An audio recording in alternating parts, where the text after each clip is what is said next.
All right, let's go ahead and get started. And if you're still doing paperwork, that's fine, guys. Y'all can stay over there just do that. But if you would, find your seat. Otherwise, on behalf of Bass, welcome to the 2020 Mossio Junior BassMaster National Championship. Everybody give yourself a round of applause.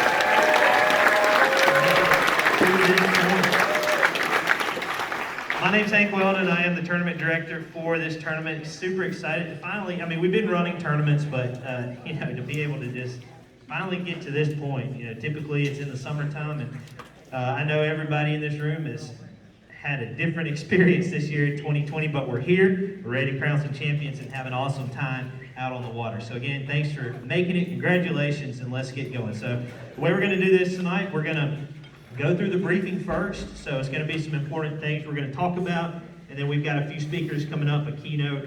It's gonna deliver a motivating message to you guys, and then we'll be ready to set our sights on the tournament, all right? The next thing I want to do is recognize all our sponsors. First, our title, Mossy Oak Fishing. We got Dustin Whitaker, Marketing Director for Mossy Oak over there. Appreciate all that you've done.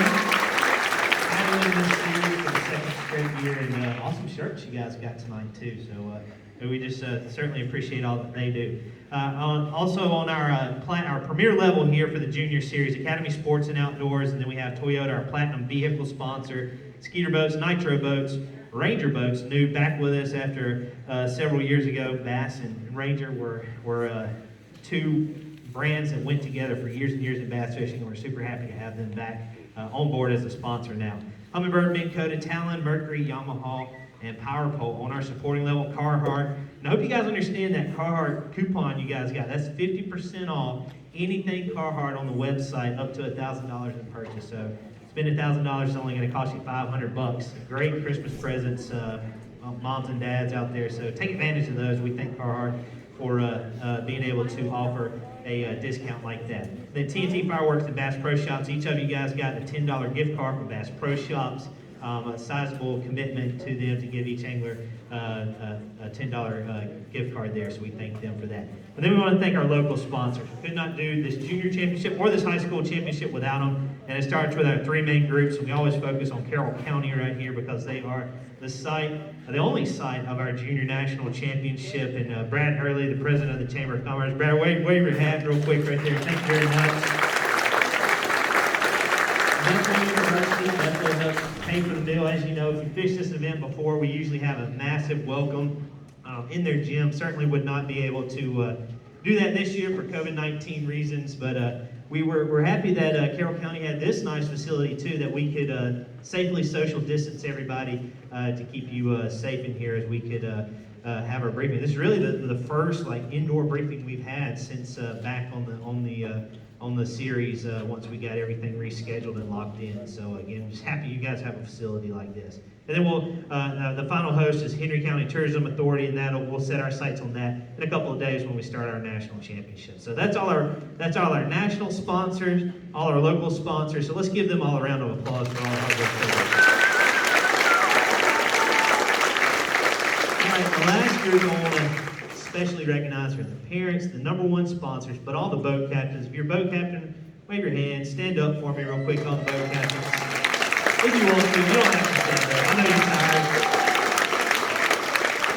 You're tired from coaching and preaching patience. I know how it goes out on the water and just telling the kids to get ready. So I know it can be as tiring for the boat captains as well, but we appreciate all the hard work and all the dedication you do to introducing these kids into a sport that we all love. So thank you very much.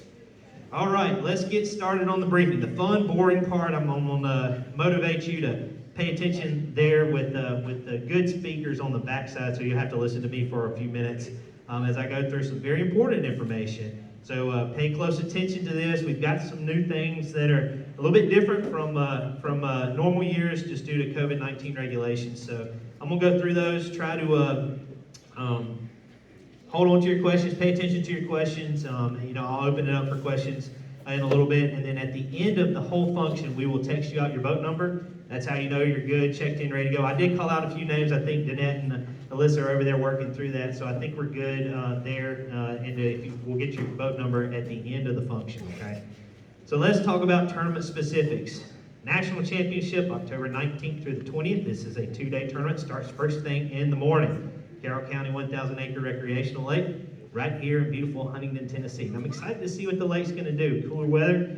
I heard first practice day it was high 30s, so it's a little chilly. So I'll be curious to see how the lake performs this year. I was told of a 14-pounder, right, Brad, a few weeks ago caught out on the lake. So and I know Brad's been working hard catching those big fish and bringing them over and stocking the lake. So they're in there.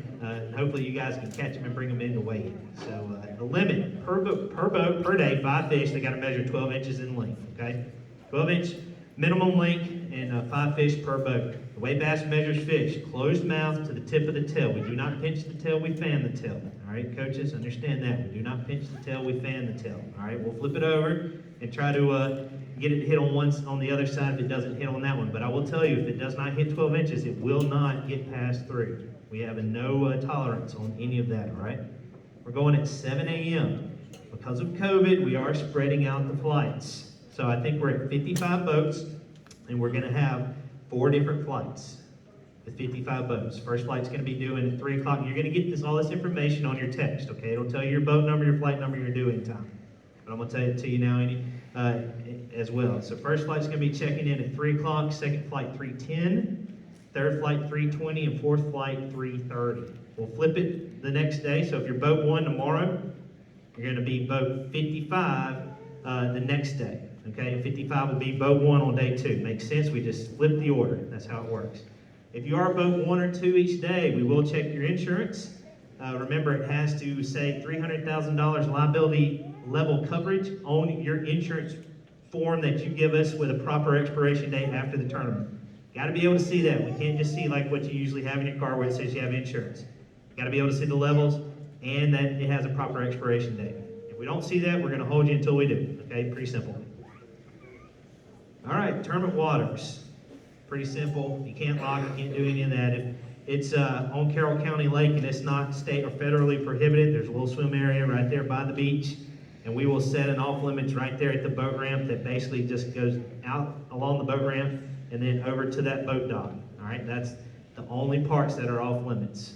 All right, you'll treat that one area, and I'll specifically point it out in the morning on the loudspeaker, but you'll treat it like a brick wall. Remember, if you go under the power lines, that is a no wake in the lake. Once you cross under the power lines in any of the arms, so again, if I'm standing on our main boat ramp looking out, you go under the power lines, that is a no wake at that point, okay? All right, moving on down the list. Rule 3, I want to focus on a few rules. You guys got all the rules. I know that was a long document we sent you. It had the coaching rules, pre-tournament document, the takeoff video, and then all the coaching rules. But I do want to focus a few of the competition rules. We talked about insurance. That's rule number 1. Rule 3II, competitors may only fish with other competitors and teammates during official practice and competition.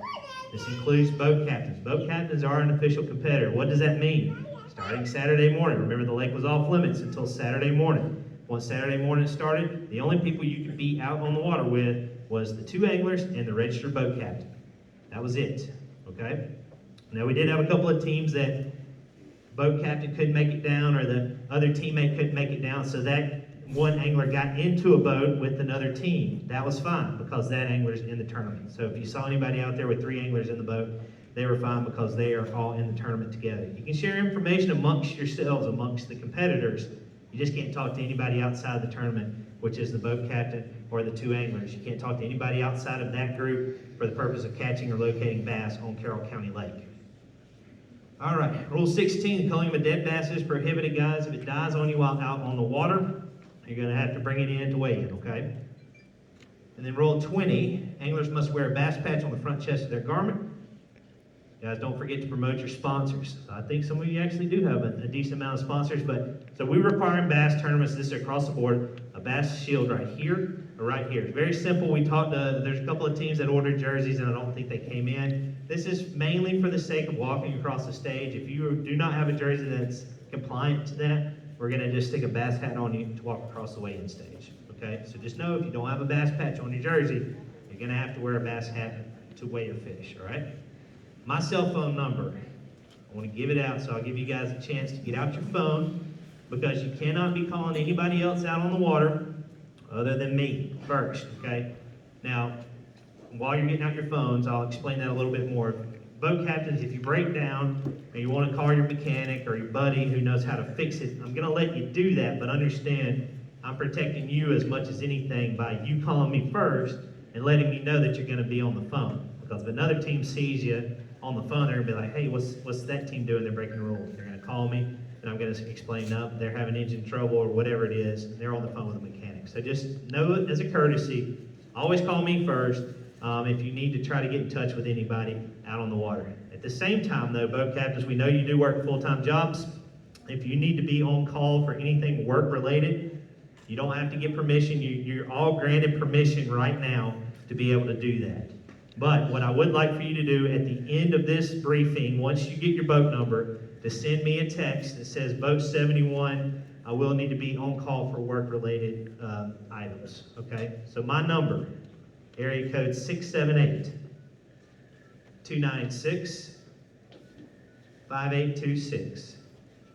678-296-5826. All the calls start coming through. I can see them zipping through right now. All right? That's all right. That means you're putting it in correctly. All right, a couple of frequently asked questions. This certainly does not cover all of them, and I have a few other items I'm going to go over as well. Then we're going to go over the coaching rules. But the first one, what are the penalties penalties for a violation of a rule? In most cases, you're going to lose your catch for the day. All right, this is a multi-day tournament. I don't know if many of you guys in here have fished a multi-day tournament, but understand losing your catch for the day is not a disqualification. That just means a certain day was zero, and you still can go out and fish the next day and catch what you can to bring in, okay? We have, if you read our rule document, it's the first set of rules, penalties and violations of rules, and it's a series of what we can do. We can put you in the penalty box. We can disqualify you from the tournament. We can disqualify your day's catch. We can fine you. We don't technically like to fine junior anglers who don't have a full-time position, so that's usually out the window. But that is a penalty that we can enforce at times. So the point I'm trying to make here is it's kind of the paradigm or the thinking that in a bass tournament, you break a rule, you're disqualified. That's not always the case, especially in a bass tournament. I tell you, our main question we always ask as tournament managers, tournament directors, the rule violation that happened, did that rule violation give you an advantage over the competition in catching fish or catching a larger bag of fish? If that answer is yes, more than likely you're going to lose your weight for the day or to be disqualified. And we also know that, and we try to teach that right here. I like to point out the Bass Nation and the College Series and our grassroots anglers, which encompasses high school and junior platform, that over 25% of anglers in the Elite Series field right now came through those grassroots organizations, whether it started in high school, junior, to college, to nation. And what I'm trying to drive home here is we're training you guys right now with how we run tournaments so you understand that and so you're ready when you get to that level. Austin Felix came through the College Series, the University of Minnesota. He is now second in AOI after today from the Chickamauga tournament, okay? He certainly knows how to fish, and we like to take credit that he's done it. He's fishing in the nation championship, I'm pretty sure as well. I have to ask John that. He would know. But the point is, pay attention and understand what we're doing here is getting you guys ready so you can have an enjoyable tournament, but also so you can be ready as you move through the different levels of what we call BassMaster. Okay, what do we check in the morning at takeoff? I'm not going to focus too much on this because I'm going to refer you back to the email that you got. There's a video that was produced by us. It is terribly produced, but it drives home the information on what we do at takeoff. We check your running lights, we check your live wells, we check your kill switch. That is the same way at each tournament. You idle through, we'll call out your boat number on the boat ramp via a bullhorn. Boat captains, we're going to say, we're going to have boats 1 and 2 set at the dock. 3 and 4 will be essentially, so again, if I'm standing on the bank looking out down the boat ramp, the dock's going to be right here in front of me. The boat ramp will be over here. We'll have a bullhorn, and we'll be calling out boat numbers, okay? Wave your hat when we call out your boat number, and you're going to idle by the boat that was right in front of you. So we'll have 1 and 2 set. We'll have 3 and 4, maybe 5 in front of the boat ramp, and then we'll start rolling through 6, 7, 8, 9, 10. So if you're boat 7, just pay attention to the boat 6 that is in front of you. You'll idle right behind them. You'll go by the dock, live wells open, recirculating, lights plugged in, turned on. Life jacket's fastened, kill switch is attached. Okay? Anytime that big engine is cranked, your life jackets must be fastened. And anytime you're in gear, you got to be seated with your feet in the bottom of the boat, kill switch is attached. Okay? You'll pull your kill switch at the dock when we tell you to, and then we'll also throw your little key fob. That's your boat number. Anglers, you'll hang on to that till the end of the day. You'll check in right there on that boat dock, okay? Go back. There is some good visuals. Again, it's not the greatest produced video, but there's good visuals of what happens with how the takeoff works, how the check-in works, and how our weigh-ins work. Okay, so go back and review that. That's in that email you received last Wednesday. I think it went out at 3:04 p.m. Central Time. Okay, so go just watch that. What happens if you break down during competition? Thankfully, with a 1,000-acre lake, everybody's close. Understand your check-in times do not change, but boat captains, if you break down, you can keep fishing. You know, stay on the trolling motor, keep fishing. You know, with a lake as small as that, you might be able to make it in via your trolling motor. But if you can't make it in and you're way in the back of a creek, you know, that's inside the no wake, you can send an angler in or both with another team with your fish in that boat. Just make sure you can identify your fish. Okay, you don't want to get back to the dock and both of you have a limit. You open up the live well and there's 10 fish swimming around. You have no idea whose is whose. Okay, so just make sure you can identify your catch there. But understand you can send a team or your kids in with another team if it comes to that. But understand your check-in time does not change. All right, what happens if you leave the tournament early? We understand that happens at times, especially on day 2, so if you guys need to hit the road early. We hope you don't. We hope you enjoy it, because I will tell you, enjoy our weigh-in procedures. Carrol County does a great job. There's a good crowd there. I think, they do a nice job with the national anthems each day. They got a big tent out there, so it's comfortable. We don't have to worry about 100-degree heat this time. It's just a really cool sight to see, and you made it to this. So it's very special time to walk across the bass stage, and I hope you take advantage of that. If you have fish or if you don't have fish, you got a lot of friends and family who are pulling for you, and want to see you walk across that stage, fish or no fish, okay? All right, go through a few more items, and then I'm going to jump over to the coaching rules in a second. All right, we talked about the off limits. All right, let's talk about actual travel to and from. And Brad, I might have you elaborate on that in a minute when you come up here to just make sure the plan is correct. But everybody knows where we're going out of. Everybody needs to put in at that boat ramp, okay? Because when you take out that in the afternoon, remember, we are going to have a trailered weigh-in. Our weigh-in will be in downtown Huntington, right across the street from Carrol County Bank and Trust, okay? We've got our big trailer there. There's a big tent there, and if anglers who fished here before, you know what I'm talking about. But the purpose of putting in at that boat ramp is because when you take out, that's where we're going to check your fish. We check your fish at the lake. So if you lose a fish in transit from the lake to the weigh-in, it won't cost you a penalty. Okay, that's the important part, and you can't take out there if you don't put in there. I think there's only one other boat ramp on the lake, so you don't have many options anyways. But in the afternoon, once you check in at that boat ramp or at the dock, know your check-in time. You'll load up. One common question we get is, can juniors help? Can the anglers help unload and load the boat? Yes, as long as they can legally operate a boat, we encourage them to help you do that. Okay, so that's fine to do. You'll pull up to the top of the hill. You're basically the key into all of this is follow instructions. You will drive out the driveway a little bit. We will have a person there where they will check your fish. For live and dead, link, all that happens on your boat at the boat ramp, okay? When we pull up, just make sure you are ready to follow instructions. We'll ask you to open the live well, and then we'll start looking at your fish, okay? I'll talk about mask in a minute, but that's going to be an important place where you're going to need your mask on. Then you will head out to the main highway, hang a right, drive into town. You will be directed by police officers on where to turn, and then we will direct you to a parking lot, okay? And then I'm going to have Brad cover that a little bit more. He can tell you exact street names because it does vary a little bit each year. And then you will proceed over to our trailer to weigh your fish, okay? The easiest thing to do is follow instructions, okay?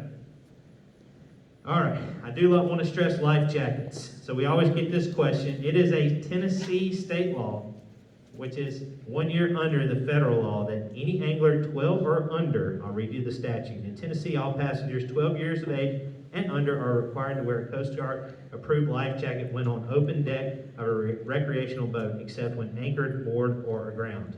okay? So if you're 12 years or under, guys, you gotta have a life jacket on the whole time you're out there fishing, all right? I know that's not the most comfortable thing, but that is a state statute, and per rule, you have to abide by all federal and state statutes, okay? All right, courtesy board. Talked about that a little bit, how we measure fish. We do have people sometimes ask us for a courtesy bump. We do not do that. What we will have is our board that we use a golden rule in the morning at the soundboard that you can come up and compare your board to ours to see if it's matching or if it's off, how much it's off by, okay? You can do that each morning. It is always at our soundboard, okay? You are allowed to throw umbrella rigs, just make sure it meets Tennessee regulations. Make sure you understand the tiebreakers. I like to point out the 6 fish rule. I did hear of a decent amount of fish being caught. I hope that's the case. I hope I'm hearing correctly. But understand, so with a partner team event, 6 fish rule is a little bit different. You guys know once you get your limit to your 5th fish, then you have to start culling once you catch that 6th fish, all right? Because it is a team event, one angler can stay on the front deck and keep fishing while the other angler is in the act of culling, okay? That is absolutely fine and legal. You guys would have broken a rule if you catch your 6 fish, put in your well, and then resume fishing activities. The most obvious example there, that wouldn't have been good. The most obvious example there would be you put the fish in the well, and then you start fishing, right? But it can be other things. You can start working on tackle. You can, eat a sandwich. Whatever it may be, you did not start culling immediately.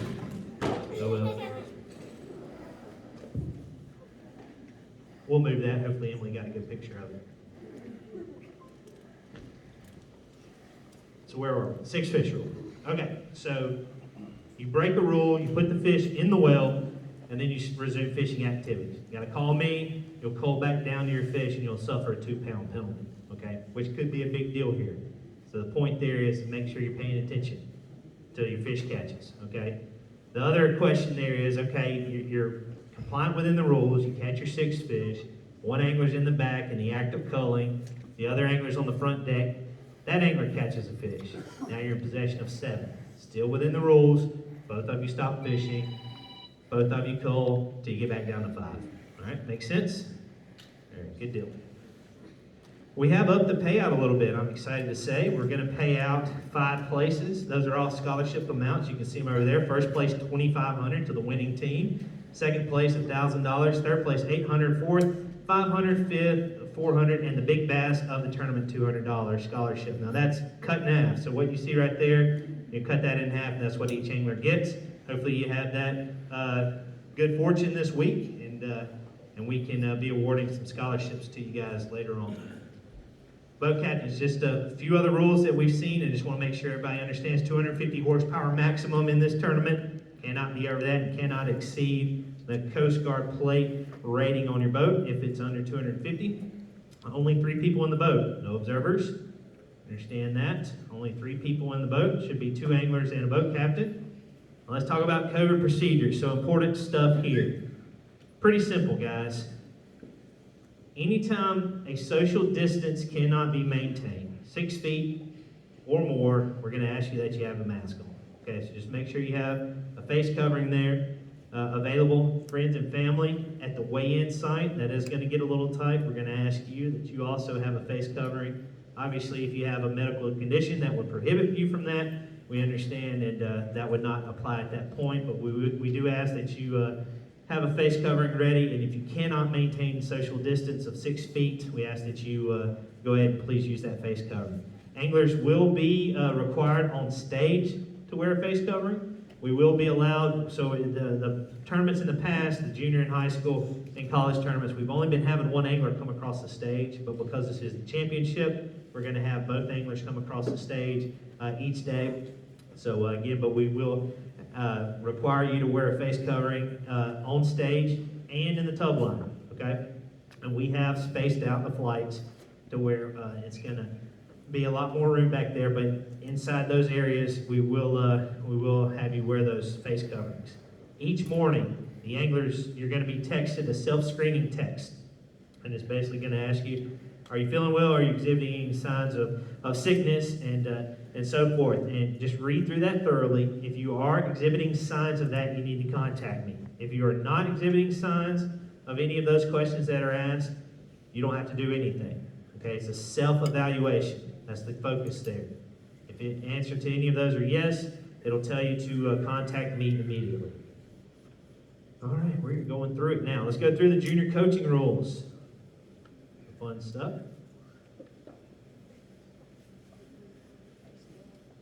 Which you guys were also emailed, so I hope each of you have reviewed. Junior Bass Nation coaching rules. Coaches may fall in the following criteria: close family friend or a state nation member, parent of the student's junior bass club. Potential coach is a local guide, then they will be ineligible for the tournament. Bass reserves the right to deny any coach. During official practice, so yesterday and today, boat captains, you were able to coach, give advice, teach by example. You could fish, you could run the trolling motor, and you could land fish with or without a net. That's what you were allowed to do during practice. Tomorrow's different. Tomorrow's official competition. Coaches, you're allowed to coach, give advice the whole time, talk to the anglers. Coaches during the junior division are allowed to run the trolling motor. You are allowed to do that. And you're allowed to verbally explain techniques how to. What you're not allowed to do, you cannot use the net to land fish with or without. You can't help them do that. They're doing that now. And you cannot fish. Okay? Those are the two main things. Now, I'm going to get into a few things that we hear you guys ask, and I'm going to try to hopefully cover them as much as I can. So here is how we treat this. So I'll use an example first. One of the questions is, can you help the angler cull a fish? Yes, you can help the angler cull a fish. So he goes back there, he's involved, you're involved. As long as the angler is not using you as an advantage to get them back up on the front deck fishing, then that's not a rules violation. Okay, that's how we treat this. It would be different if the angler caught the 6 fish and handed it to the boat captain and said, here, go cull this for me, and the angler's up there fishing. That's where the rules violation would happen. If you're both back there and you're looking at them, coaches, you can hold a fish, you can help put the clips on, whatever you need to do. As long as one angler is there doing it with you, that's fine. Another common question is backlash. Can the coach pick out a backlash? Only if, yes, you can help do that, but only if the angler sits there and helps you take out that backlash. The angler can't hand you the rod and have you pick out the backlash for them while they reach down and grab another rod and start fishing. You see where they would have gained an advantage there by having an extra person. If you weren't in the boat, they wouldn't have been able to do that. That's how we view all of that. You can assist with those types of things in the boat as long as it's not allowing the other angler or the said angler to be up doing something else that they wouldn't be able to do should you not be in the boat. Does that make sense? All right. Let's talk about halftime. This is the one thing I like to talk about. I still think it's cool that we do this. Hold on, let me make sure I'm reading correctly. So we will have a mandatory halftime at the 4-hour mark. So we are giving you guys a longer day. We've been shorter before, hot weather months. We're giving you a full day. So at the 4-hour mark, tomorrow and the next day, for the whole field, it does not stagger in time. It's a set time. We're taking off at 7 o'clock. So at 11 o'clock, we're going to have a mandatory halftime shutdown. That means you're going down the bank, you're stopping. If you're on pad, you're coming off pad, you're staying put. You can spot lock, you can power pole down, you can do whatever you need to for 15 minutes. So from 11 to 11:15, all fishing activities on Carrol County Lake stop. No one gets an advantage over another one because you're all stopping. You can spot lock again, you can power pole down, whatever you need to do. Designed to drink a drink, strategize what you're going to do the next half, work on tackle. One of the important things, though, that I hope you all do, this is the junior championship. We worked very hard on getting this technology design. I hope you take advantage of Bass Track and or Text Track, okay? As a new feature we have where you guys can text your total weight to a number. You're going to get a text in the morning, and you will reply to that text with what you have. It's very simple. All you do is reply to the text, your total weight, okay? There'll be instructions on how to do that in the morning via the text. It's very simple, but I'll tell you how it works. Say you got 5 fish that weigh 10 pounds even.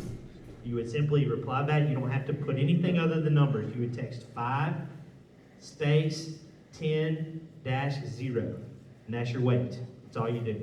If you upgrade to 12 pounds, your next text would be 5 space 12-0.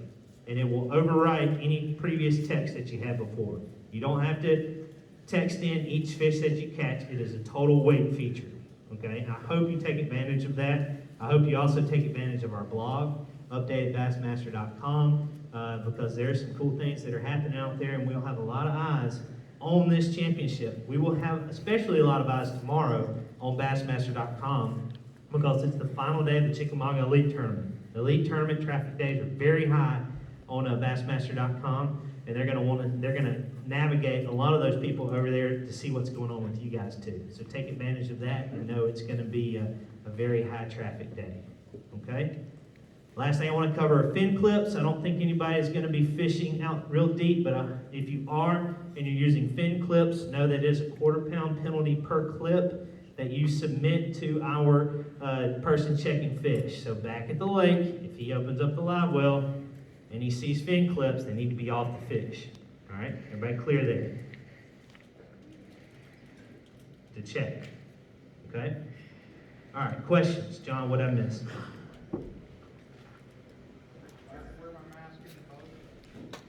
You have to wear a mask in the boat. No, you do not.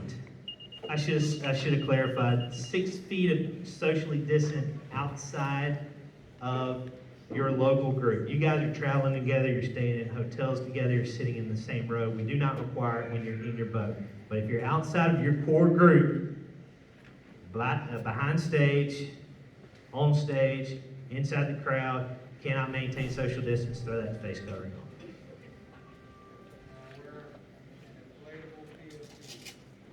Inflatable PFDs are only eligible if you are of age. You need to look on the inside of your PFD and make sure you are of age to be, or weight, to be able to, there's 2 different ways, age and weight, to be able to wear that PFD.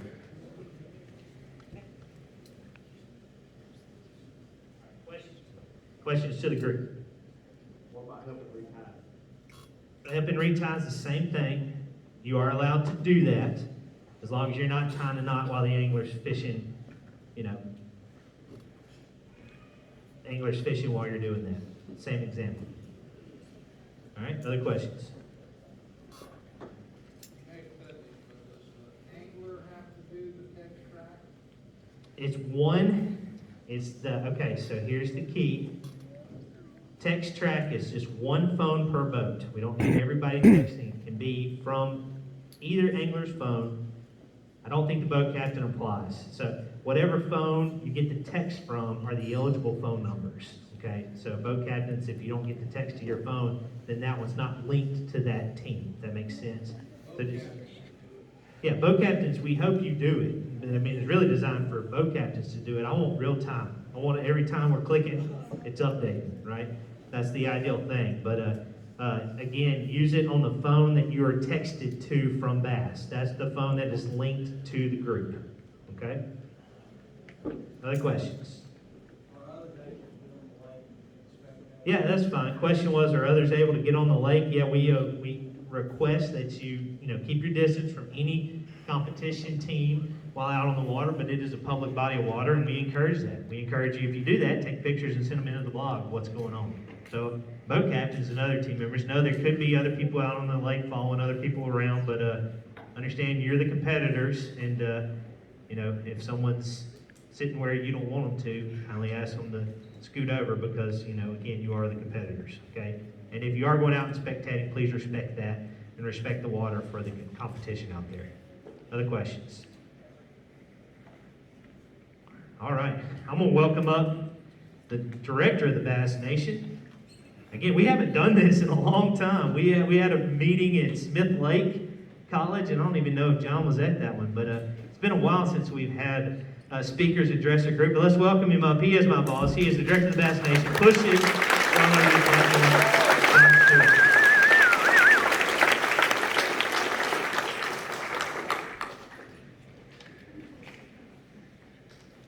You answered the wellness text this morning? Yes, he's clear, so I can touch the mic. Yeah, we haven't, I have not addressed anybody this year. It's been very weird year. All the tournaments that we're doing, we have not been doing any briefings. We've been doing online, virtual, everything. At the nation events, we've been handing out all the goodies that the nation teams get to one person, and they take it back to all the anglers from their state. So it's just been just a weird year, and I'll be glad when it's over. My preacher this morning said online as I was watching it from my hotel room, 2020 it's been a long 5 years for 2020. Yes. So, I kind of agree with that right now. But this event right here, and I don't like to say that I have favorites, but if I'm being honest, I absolutely have a favorite event that I go to every single year, and it's the junior championship.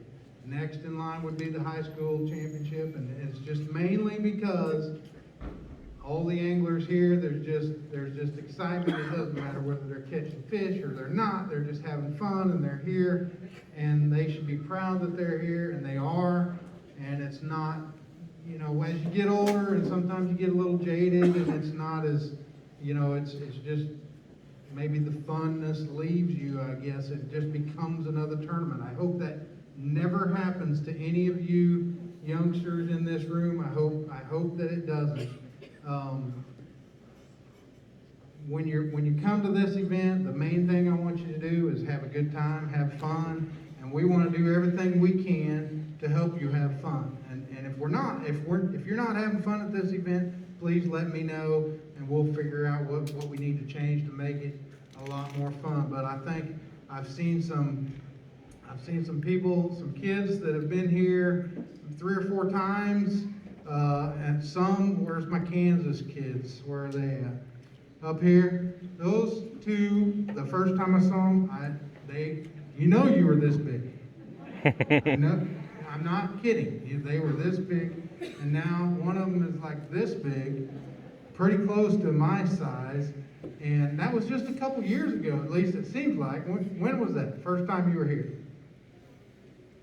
3 years ago, and they were this tall, and now they're this tall, so a growth spurt. But it's so cool to me to see that and see the growth and see them just want to come back to this event, and I hope you all feel that way.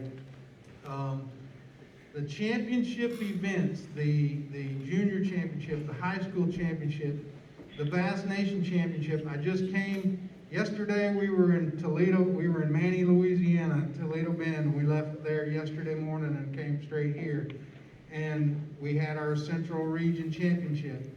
And the guy that won stood on stage and cried because he had been trying to get there for so long. And that's what I love about my job. I love the fact that we get to do that. We get to be a part of people's lives, and it starts with all of you out there. And I don't want to ever see that. When you get to be that gentleman's age that won that Central Regional yesterday or the day before yesterday, I want you to still have the passion and still have the desire to get to where he's at. I want you to have that desire to get to not here from the junior championship, but get to the high school championship. And I want you, when you get done there, I want you to have the passion and the desire to get to the college championship, which we're going to next week, going straight from here to Florida for that event. And then when you get there, I want you to have the desire and the passion to get to the Bass Nation Championship and that BassMaster Classic berth, which is the ultimate goal of every angler on the face of the earth, is to fish the BassMaster Classic. And I know that we'll see some of you there someday. I'd love to see each and every one of you there. It's not. I will be honest with you. It's not going to happen. It's not easy, and it's not going to happen for everybody. But I want everybody to keep trying and keep having that passion to try to get there. There's just not that many people in the world that even get to make it to this event. Think about all the kids, all the anglers, the young anglers in your states that tried to get here.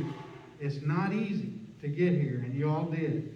So you should be very proud of yourself and enjoy this week, because You may not ever make it back to the junior championship. You may not ever make it to the high school championship. You may not make it to any championship ever again. But we want you to have a great time in the one that you do. And you may make it to every championship that there ever is. And then you're going to be like Gerald Swindle and Brandon Polinick, you know, that you're going to, the Brandons of the world. Brandon, I don't know if you saw the last tournament that Brandon won. He came through all this grassroots, through the junior champions, through the juniors, and through the high school. We didn't really have high school back then.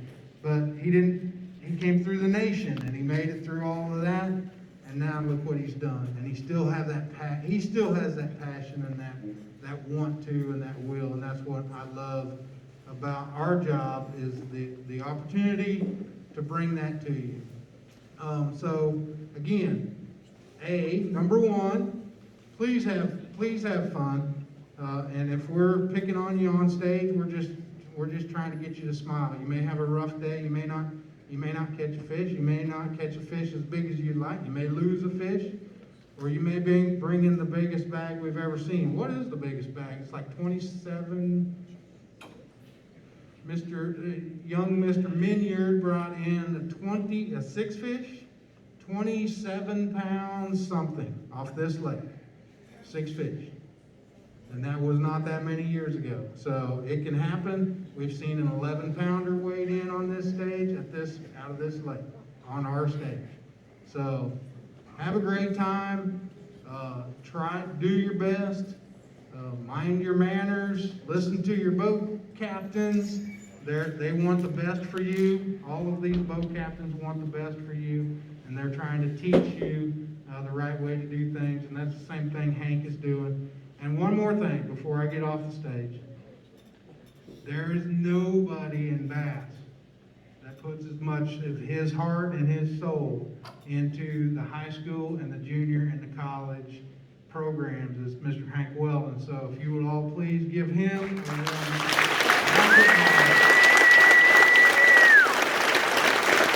And I'll bring it back up there again. Have a good time. Do what's right. Do what your mama teaches you. Do unto others as you would have them do unto you. Be good sports. And we'll see you in the morning. Thanks, John. All right, we're getting down to it. So a couple other things. I think all these anglers are canceled, but if you're in the room, we still need to see everybody. I think there's 5 anglers. So William Griswold, Lake Smith, Troy Harper, Easton Hillard, Michael Horton, Brock Hubner, Carter McCalick, and Ty Ott. If you're in the room, go over there. If not, we're good. So I think we got one more. We'll get you squared away. All right, now I'm pleased to welcome again our host. He did a fantastic job. He's going to introduce the keynote. He's going to talk a little bit about parking, but let's give him a round of applause. President of Chamber of Commerce, the Carrol County Chamber of Commerce. On behalf of Carrol County Mayor Joseph Butler and Huntington Mayor Dale Kelly and the Carrol County Chamber of Commerce, let me welcome you here back to Carrol County for those that are returning and those that are new. Also, congratulations. You're at a national championship. You are at a national championship, and we are excited to be the host for that national championship. I would be remiss if I didn't mention you're in the county of the top collegiate bass fishing team in the world, Bethel University.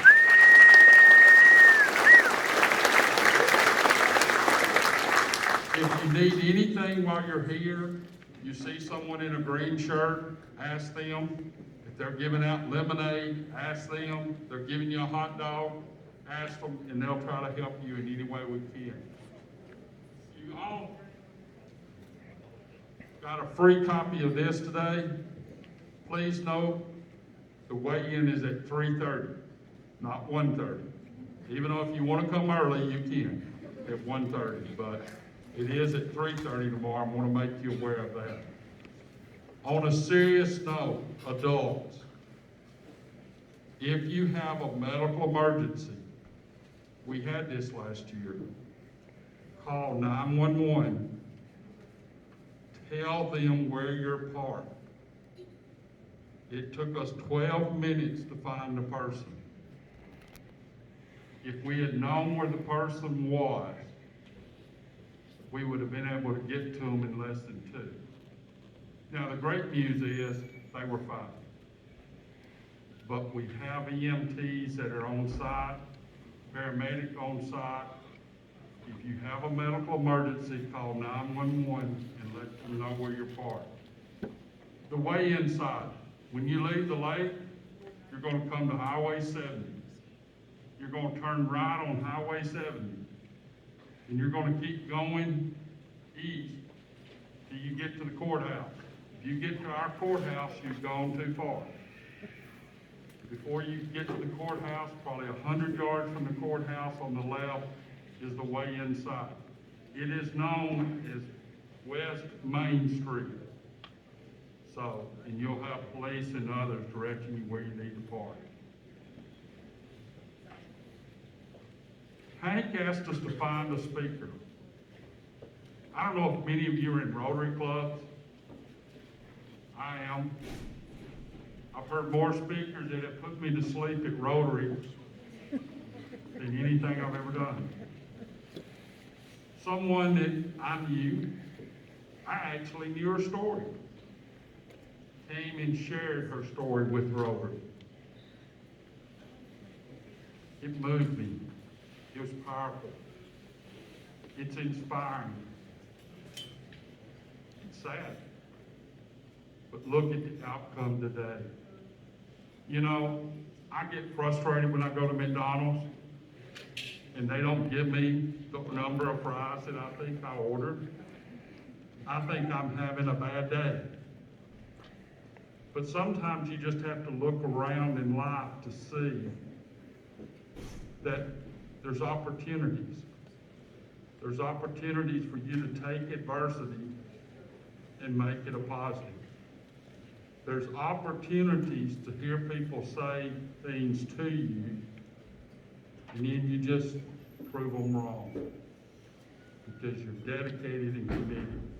Now, we have the soccer coach of Bethel University, Misty Air, to come and tell her story of something that happened to her in her life. Now, I will tell you, I could go on and on introducing her, but there are 2 things that she really wants you to know. Number 1, she just got elected to the McKenzie School Board in August as a new school board member in McKenzie. And number 2, her son just kicked a 39-yard field goal the other night as a sophomore at McKenzie High School. Please join me in welcoming.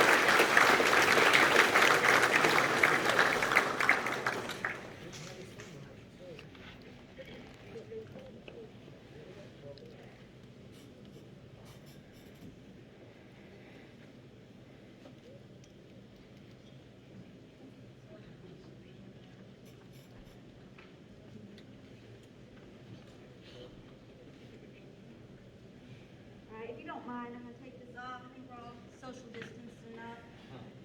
And I'm short, so many of you on this side might not be able to see me a little bit. But as he said, my name is Misty Aird. I'm the women's soccer coach at Bethel University. I've been coaching there for 21 years. And in that time frame, I am ranked number 10th as the active winningest coaches in the NAIA. And I'm the only woman in the top 30 coaches. And so that's something that I'm proud of. That's something that I've maybe have achieved. There's other things that, I can talk about my career and things, but that's really not why I'm here today. Another thing that I'm very proud of is that I've been married to my husband for 20 years. I have 3 children.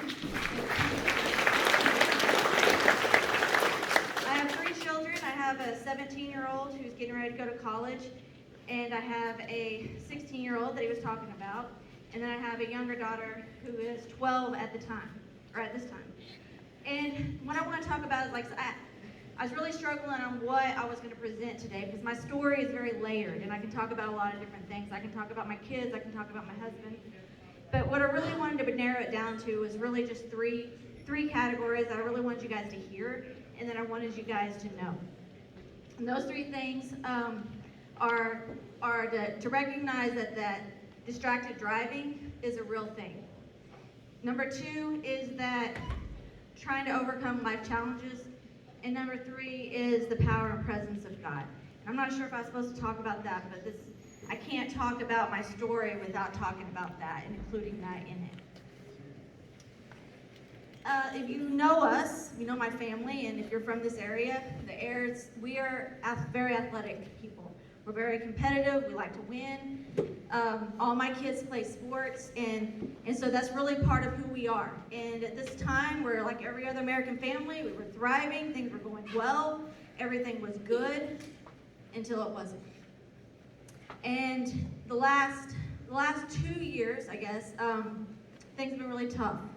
And we've really had to overcome a lot of adversities and things that most families at the time maybe haven't. But in the last 2 years with COVID and everything, I think that a lot more families are having to endure some of the things that we've had to endure. And so it's taught us a lot of things. But I'm just going to try to share my story, and I know you guys got to get out of here, so I'm going to try to go as quickly as I can. On April 7th, 2018, a bomb literally went off in our life. We were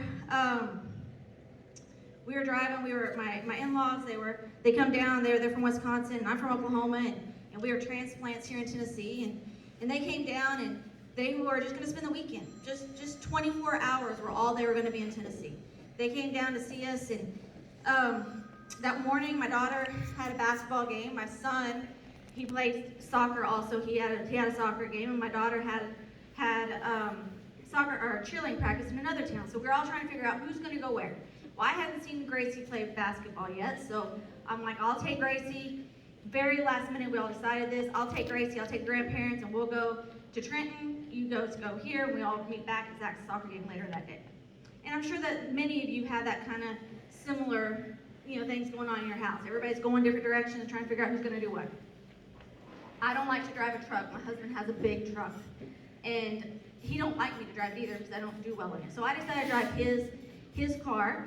And Grandma and Grandpa, they were tired. They did not want to drive. So I was like, let's just all go. We'll just all go. I'll drive, and we went. So we were having a great day. Grandpa was eating his popcorn. Grandma was making fun of how Gracie was sitting on the bench. She was texting her daughter. And then whenever we got ready to leave, we stopped by Pizza Hut. We got my son something to eat. Granny walked out the door, and Grandma had to go to the bathroom. I mean, you guys understand. Grandma had to go to the bathroom at the last minute. So we're kind of late, get into the car, and we all get in there.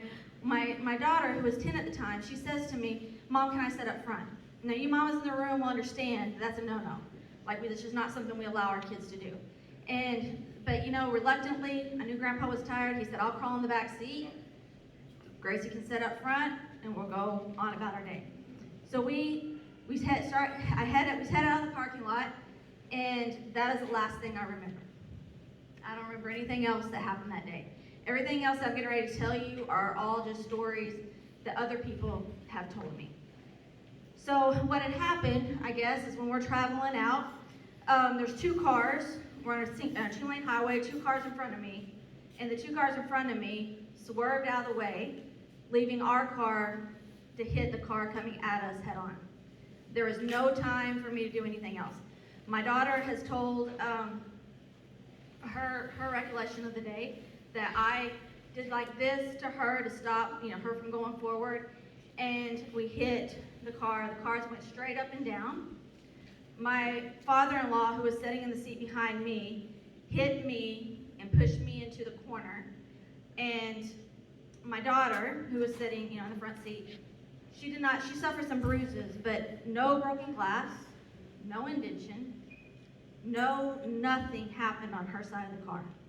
She actually got out of the car and flagged another car down and called her dad immediately. My husband drives 20 minutes. I don't really know how fast he got there. I don't want to know. Got on the scene, and he had to identify his parents who had passed away in the backseat.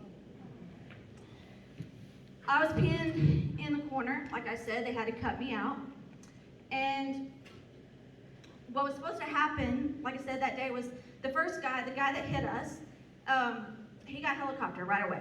The helicopter got there. They took him to Vanderbilt. My EMT that was working on me, she was really fighting for me to get a second helicopter. It was sleeting that day. They were not going to do that. That was not something that they were going to do. Well, she really fought for me. She knew I was in really bad shape and got me a second helicopter, and they actually flew me to the med, and that saved my life. Once I arrived at the med, I was unresponsive. They had to do CPR to get me back. And like I said, a series of events happened, and one of somehow my assistant coach got called, and she actually drove my husband to the hospital in Memphis, and my parents, or my mom and my family got called from Oklahoma. They arrived there. Initially, they gave me 3 days to live.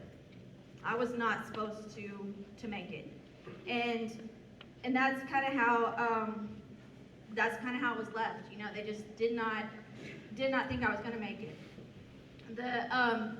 The doctor saw my husband in the cafeteria, and he said that there's no way, after everything that she did to me, there's no way I should be alive. No way. And they actually called me the miracle patient because of all my injuries and everything that happened to me. Like I said, I was not supposed to be here. So that's what I want to go over next. I just want to give you an idea of what my injuries are. I'm sorry I have to read them because there's so many that I sometimes forget some of them. But I had a brain bleed, and that led for me to have a stroke that caused my optic nerve to be damaged. And so now I'm blind on my right side. I cannot see anything on my right side. And I wasn't allowed to drive for 2 years. I lost 40 pints of blood. I had broken part of my neck, my scapula, all my ribs on my right side. I punctured a lung. I broke my clavicle. I broke L4 bone in my back. I tore all my ligaments in my wrist.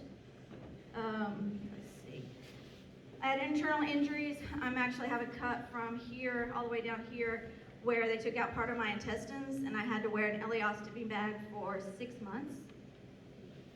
I had a tib fib fracture, compound fracture in my ankle.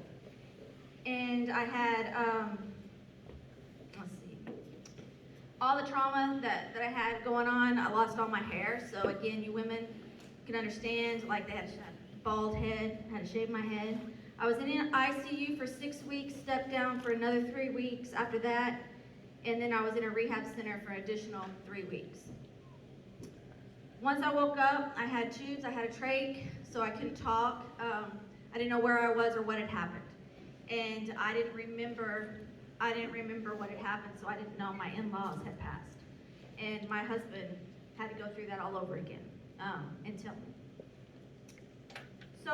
So what, like I said, when I woke up, I started hearing all these events that happened and really understand, like my Bethel family was planning a funeral. My AD and the coaching staff, like that's what they thought they were going to have to deal with.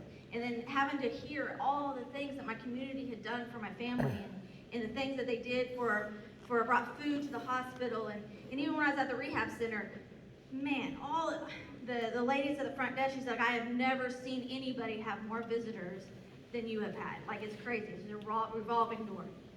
And one thing I want you to understand is the power of prayer is so big and so real. And I really wish we had time for me to sit and tell you some of the stories that maybe came out of this event to just show you just how big God is and how amazing people that pray for you and what that can do for your healing. And I was never supposed to be able to walk again. The doctor told me whenever I kept going back to the doctors, and luckily I had the most amazing doctors, because if you anybody that's ever had to go to the med, you have like specialists. So I had specialists for every part of me that was broken. I had a specialist that put me back together. And that in itself was what God had done. And like I said, and then again, I was not supposed to, he told me, every time I kept going back, it was like, what are we gonna do about me walking again? He's like, let's just worry about you healing. And I was like, what are we gonna do about this stomach issue that I got here? How am I gonna get my stomach flat again? Let's just worry about that later. And everything that I kept asking, he said, we'll take care of that, we'll take care of that. Well now, 2 years later, after he told me I would never be able to drive again, I'm able to drive. I don't have my sight back, but I have learned to compensate for that.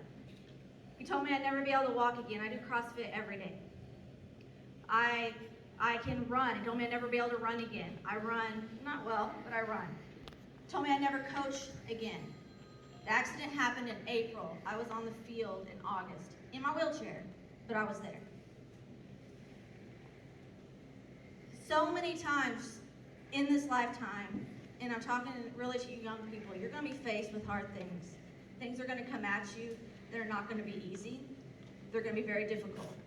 And whenever you're faced with those hard times, you got to make a decision. You got to make a choice. And my kids have made choices since that day, and that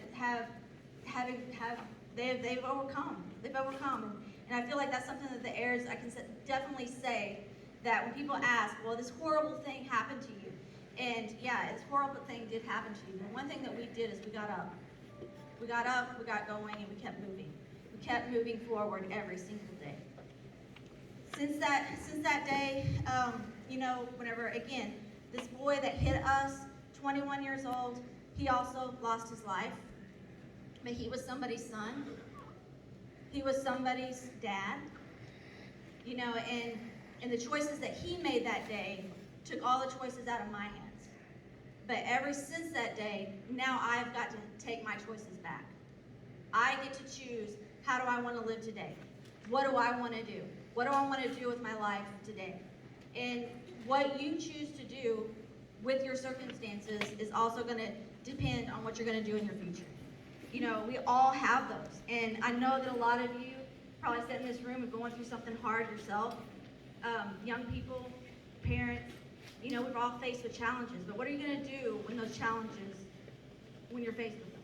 What choices are you going to make? Are you going to get up? Are you going to quit? Are you going to keep moving?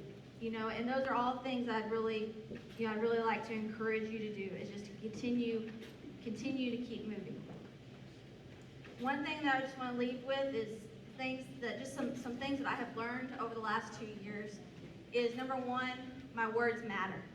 Being a college coach, I never thought that maybe what I say or what I did or how I acted or how I presented myself really mattered, but I've gotten to see they matter. How do you choose to live?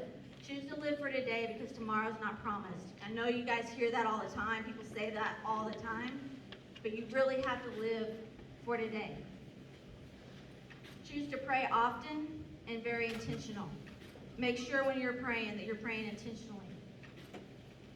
And also keep moving forward. Choose to see the good in people, because people are good. Not everybody's bad. We got to see how good people are through this experience. I personally got to experience God. I got to see firsthand the power of prayer and what He can do if you just believe. So my question to you today is, when you're faced with a challenge, when you're faced with that adversity, what are you going to choose to do?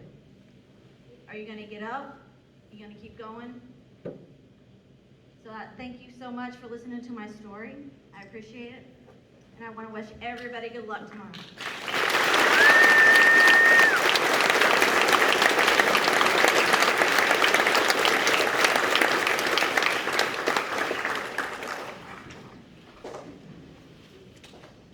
Thank you very much.